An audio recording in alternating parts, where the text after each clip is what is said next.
சமூக மீடியா சொந்தங்களுக்கு வணக்கம். இன்றைய நாளிலும் மற்றொரு உலக செய்திகளின் ஒரே பார்வையோடு இணைந்திருக்கின்றோம். அந்த வகையிலே நாங்கள் அமெரிக்க வீரர்களை பிணை கைதிகளாக பிடிப்போம். ஈரானின் இந்த அதிரடி மிரட்டல் உலக நாடுகளை நிலைகுலைய வைத்துள்ளது. ஒருபுறம் 4 இஸ்ரேலிய மொசாட் உளவாளிகள் ஈரானில் கைது செய்யப்பட்டுள்ள நிலையில், மறுபுறம் ஈரானின் அணு ஆயுத கனவை தகர்க்க ரஷ்ய அதிபர் புதின் கொடுத்த மெகா ஆஃபரை அமெரிக்க அதிபர் ட்ரம்ப் அதிரடியாக நிராகரித்துள்ளார். ஏப்ரல் 22ஆம் தேதியுடன் போர் நிறுத்த முடியவுள்ள நிலையில் அடுத்து நடக்கப் போவது அமைதி பேச்சுவார்த்தையா அல்லது அணு உலைகள் மீதான தாக்குதலா?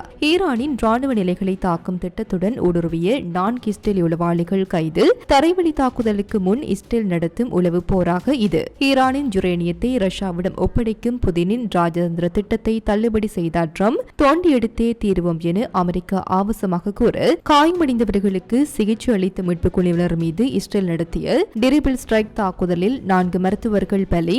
இது அப்பட்டமான போர்க்குற்றம் என லெபனான் அமைச்சர் காட்டம் தெரிவிக்க, மறுபுறம் பேச்சுவார்த்தை தொடங்கும் என்ற நம்பிக்கையில் ஜப்பானின் நிக்கை குறியீடு 59,500 புள்ளிகளை தாண்டி வரலாற்று சாதனை பதிக்க, ஹார்மோஸ் ஜலசந்தியின் முக்கியத்துவத்தை உணர்ந்த சீனா தனது 109 நாட்களுக்கு தேவையான 1.2 பில்லியன் பேரல் எண்ணெய் இருப்பை சேமித்து வைத்துள்ளது. அதே நேரம் அமெரிக்காவின் முற்றுகை காலவரையின்றி தொடரும் என வெள்ளை மாளிகை எச்சரித்துள்ளது. தெற்கு லெபனானில் கிஸ்புல்லாவை கொல்லும் மண்டலத்தை உருவாக்க இஸ்ரேல் உத்தரவிட்டுள்ள நிலையில், ஏப்ரல் 22ஆம் தேதிக்கு பிறகு மத்திய கிழக்கின் நிலை என்ன?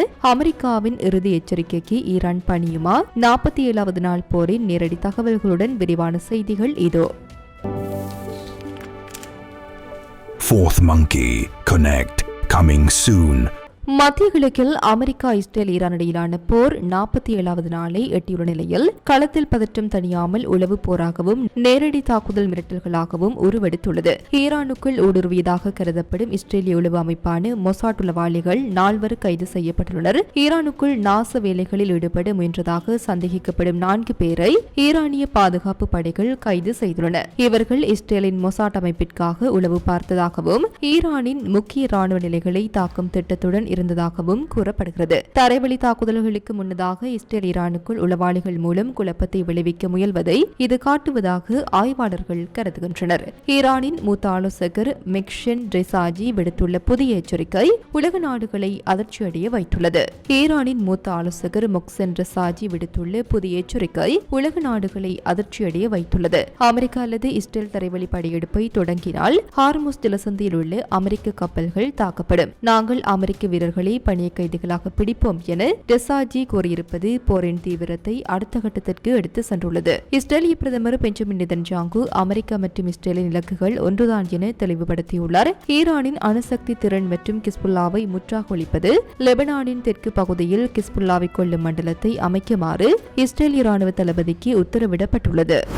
மத்திய கிழக்கில் அமைதியை நிலைநாட்ட ரஷ்யா முன்வைத்து ஒரு மிக முக்கியமான ராஜதந்திர திட்டத்தை அமெரிக்க அதிபர் டொனால்ட் ட்ரம்ப் நிராகரித்துள்ளார். ஈரானின் அணு ஆயுத கனவை தகர்க்க ரஷ்யா கொடுத்து ஆபர் கைவிடப்பட்ட செய்தி இப்போது வெளியாகியுள்ளது. கிரெம்ளின் செய்தி தொடர்பாளர் டிமிட்ரி பெஸ்கோவ் இந்திய டுடே ஊடகத்திற்கு அளித்து பிரத்யேக பேட்டியில் ரஷ்யாவின் திட்டத்தை விவரித்துள்ளார். ஈரானிடமுள்ள செறிவூட்டப்பட்ட யுரேனியத்தை ரஷ்யாவிற்குள் கொண்டுவர அதிபர் புதின் தயாராக இருந்தார். அதனை அணு உலை எரிபொருளாக மாற்ற ரஷ்யா முன்வந்தது.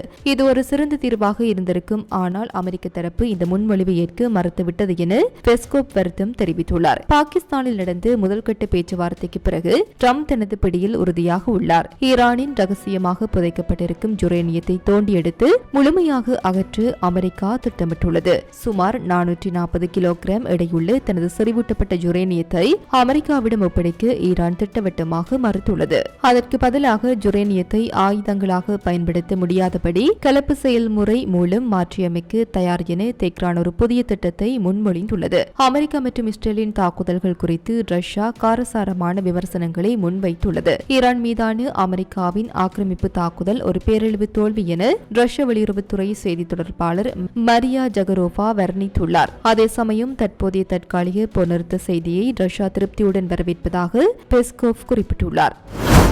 அமெரிக்கா மற்றும் ஈரான் இடையிலான ராஜதந்திர மோதல் மிக முக்கியமான கட்டத்தை எட்டியுள்ளது. தற்போது 2 வார கால போர் நிறுத்தத்தை நீடிக்க அமெரிக்கா இந்த கோரிக்கையும் விடுக்கவில்லை என வெள்ளை மாளிகை அதிகாரப்பூர்வமாக அறிவித்துள்ளது. இது மத்திய கிழக்கில் மீண்டும் போர் வெடிக்கும் அச்சத்தை ஏற்படுத்தியுள்ளது.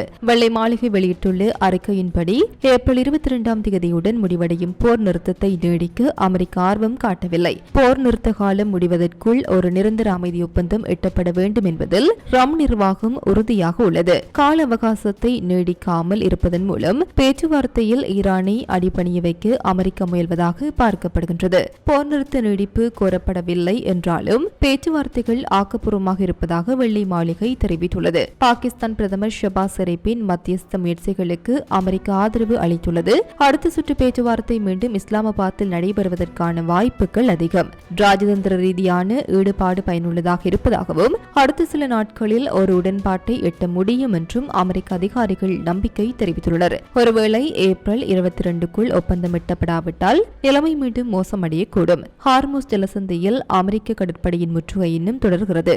ஒப்பந்தம் ஏற்படாவிட்டால் ஈரானின் அணுசக்தி நிலையங்கள் மற்றும் ராணுவ இலக்குகள் மீது மீண்டும் தாக்குதல் நடத்த அமெரிக்கா மற்றும் இஸ்ரேல் தயங்காது என எதிர்பார்க்கப்படுகின்றது. உலக பொருளாதாரத்தை நாடி துடிப்பாக கருதப்படும் கார்முஸ் ஜலசந்தியில் இயல்பான கப்பல் போக்குவரத்தை மீட்டெடுக்க சீனா இப்போது நேரடியாக களமிறங்கியுள்ளது. சீன வெளியுறவு அமைச்சர் வாங் ஜி தனது ஈரானிய சக அப்பாஸ் அராக்சியுடன் நடத்திய தொலைபேசி உரையாடலில் இந்த முக்கிய கோரிக்கையை முன்வைத்துள்ளார்.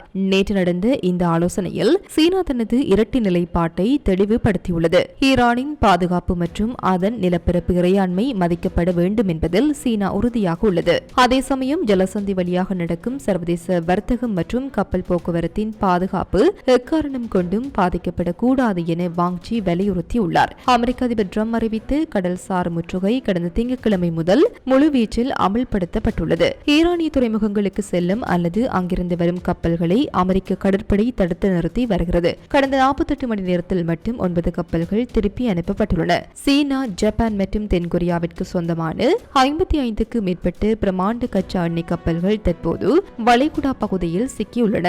சீனா வெறும் கோரிக்கையோடு நிறுத்திக் கொள்ளவில்லை, அமெரிக்காவிற்கும் ஒரு மறைமுக எச்சரிக்கையை விடுத்துள்ளது. சீனா தனது மூலோபாய எண்ணெய் இருப்பை 1.2 பில்லியன் பேரல்களாக உயர்த்தியுள்ளதாக தகவல்கள் தெரிவிக்கின்றன. இது 109 நாட்களுக்கு தேவையான எரிசக்தியை வழங்கும். ஈரானுக்கு வான் பாதுகாப்பு அமைப்புகளை வழங்கினால் சீனாவிற்கு 50% கூடுதல் வரி விதிக்கப்படும் என ட்ரம்ப் மிரட்டியுள்ள நிலையில் சீனா தனது கப்பல்கள் தொடர்ந்து ஹார்முஸ் வழியாக இயங்கும் என அறிவித்துள்ளது.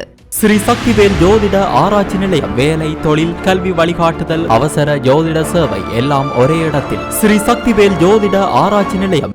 அமெரிக்கா மற்றும் ஈரான் இடையிலான மோதலில் ராஜதந்திர பேச்சுவார்த்தைகள் ஒருபுறம் நடந்தாலும் பொருளாதார ரீதியாக ஈரானை முழுமையாக முடக்க அதிபர் டொனால்ட் ட்ரம்ப் தனது பிடியை இறக்கியுள்ளார். ஈரானின் துறைமுகங்கள் மீதான கடற்படை முற்றுகை காலவரையின்றி தொடரக்கூடும் என வெள்ளை மாளிகை இப்போது அதிகாரப்பூர்வமாக எச்சரித்துள்ளது. ட்ரம்பின் முக்கிய உதவியாளரும் வெள்ளை மாளிகை ஆலோசகருமான ஸ்டீபன் மில்லர் ஃபாக்ஸ் நியூஸ் தொலைக்காட்சிக்கு அளித்த பேட்டியில் ஈரானுக்கு இறுதி எச்சரிக்கை விடுத்துள்ளார். இஸ்லாமாபாத் பேச்சுவார்த்தையில் உடன்பாடு எட்டப்படாத நிலையில் ஈரானின் பொருளாதார ஆதாரமாக திகழும் துறைமுகங்களை அமெரிக்கா நிரந்தரமாக முடக்க தயங்காது. அணு ஆயுதம் ஏந்திய ஈரானால் அமெரிக்கா ஒருபோதும் அச்சுறுத்தப்படாது, இப்போது மட்டுமல்ல எப்போதும் அது நடக்காது என மில்லர் திட்டவட்டமாக தெரிவித்துள்ளார். ஈரான் தவறான பாதையை தேர்ந்தெடுத்தால் ஏற்பட போகும் விபரீதங்கள் குறித்தும் மில்லர் எச்சரித்துள்ளார். ஒருவேளை அமெரிக்கா ஈரானிய நடவடிக்கையில் இறங்கினால் அது ஈரானின் எரிசக்தி உள்கட்டமைப்பை பல தலைமுறைகளுக்கு அளித்துவிடும். அதிபர் ட்ரம்ப் ஒரு அமைதி விரும்பி என்றும் அத்தகைய அழிவை அவர் விரும்பவில்லை என்றும் கூறிய மில்லர்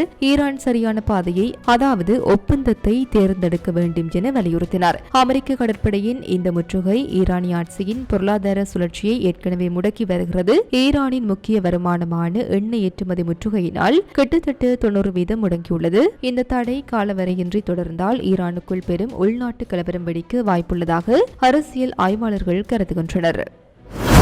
லெபனான் நிலையில் போர் மிகுங்கள் சூழ்ந்துள்ள நிலையில் மனிதாபிமான பணியில் ஈடுபட்டிருந்த மருத்துவ குழுவினர் மீது இஸ்ரேல் நடத்தியுள்ள தாக்குதல் சர்வதேச அளவில் பெரும் அதிர்வலைகளை ஏற்படுத்தியுள்ளது.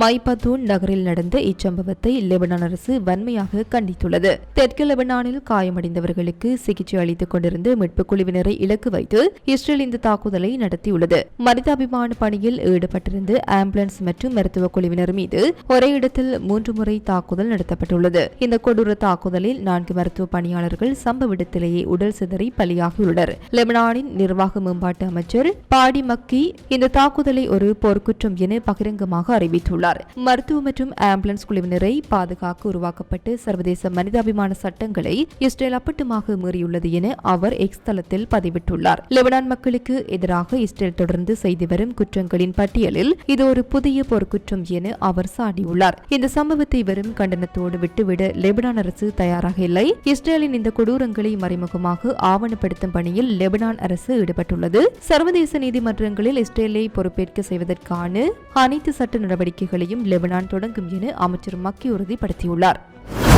மத்திய கிழக்கில் அமெரிக்கா மற்றும் ஈரான் இடையே மீண்டும் பேச்சுவார்த்தைகள் தொடங்கும் என்ற எதிர்பார்ப்பு உலகளாவிய பங்கு சந்தைகளில் அதிரடி மாற்றங்களை ஏற்படுத்தியுள்ளது. குறிப்பாக ஜப்பானின் நிக்கை 225 குறியீடு என்று புதிய உச்சத்தை தொட்டு வரலாற்று சாதனை படைத்துள்ளது. இன்று காலை வர்த்தகத்தில் ஜப்பானிய பங்கு சந்தை யாரும் எதிர்பாராத வகையில் கிடுகிடுவென உயர்ந்தது. நிக்கை 225 குறியீடு 2% மேலாக உயர்ந்து 59,513 புள்ளிகள் என்ற புதிய மைல்கல்லை எட்டியது. இது கடந்த பிப்ரவரி மாதம் எட்டப்பட்டு முந்தைய உச்சத்தை முறியடித்துள்ளது. பாகிஸ்தான் பிரதமர் ஷபாஸ் ஷெரீப்பின் மத்தியஸ்த முயற்சிகள் மற்றும் அமெரிக்க அதிபர் டிரம்ப் பேச்சுவார்த்தைகளுக்கு பச்சை கொடி காட்டியது முதலீட்டாளர்களிடையே நம்பிக்கையை விதைத்துள்ளது. அமெரிக்காவின் வால் ஸ்ட்ரீட் சந்தையில் ஏற்பட்டு நேர்மறையான தாக்கம் ஆசிய சந்தைகளிலும் எதிரொலித்தது. அமைதி பேச்சுவார்த்தை செய்திகளால் நேற்றிரவு வால் ஸ்ட்ரீட்டின் முக்கிய குறியீடுகள் சாதனை உச்சத்தில் நிறைவடைந்தன. போர் மேகங்கள் விலகி எண்ணெய் விநியோகம் சீராகும் என்ற நம்பிக்கையில் முதலீட்டாளர்கள் பங்குகளை வாங்குவதில் ஆர்வம் காட்டினர். பேச்சுவார்த்தை செய்திகள் வெளியானவுடன் சர்வதேச சந்தையில் கச்சா எண்ணெய் விலை குறைய தொடங்கியது. எண்ணெய் இறக்குமதியை அதிகம் நம்பியுள்ள ஜப்பான் மற்றும் இந்தியா போன்ற நாடுகளுக்கு இது ஒரு வரப்பிரசாதமாக அமைந்துள்ளது. எரிசக்தி விலை குறைந்தால் பணவீக்கம் கட்டுப்படும் என்பதால் ஜப்பானிய நிறுவனங்களின் பங்குகள் இன்று பெரும் லாபத்தை ஈட்டின. இத்துடன் குறித்த காணொலி நிறைவு பெறுகின்றது. இது தொடர்பிலான உங்களுடைய கருத்துக்களை கமெண்ட் வாயிலாக தெரிவிக்கலாம். இது போன்ற பல செய்திகளை தெரிந்து கொள்ள நம்முடைய சமூக மீடியா யூடியூப் சேனலை சப்ஸ்கிரைப் செய்து அருகில் உள்ள பெல் பட்டனை கிளிக் செய்யுங்கள். மேலும் செய்திகளை உடனுக்குடன் தெரிந்து கொள்ள சமூகமீடியா.com என்ற இணையதளத்தின் வாயிலாக எங்களுடன் இணைந்திருங்கள்.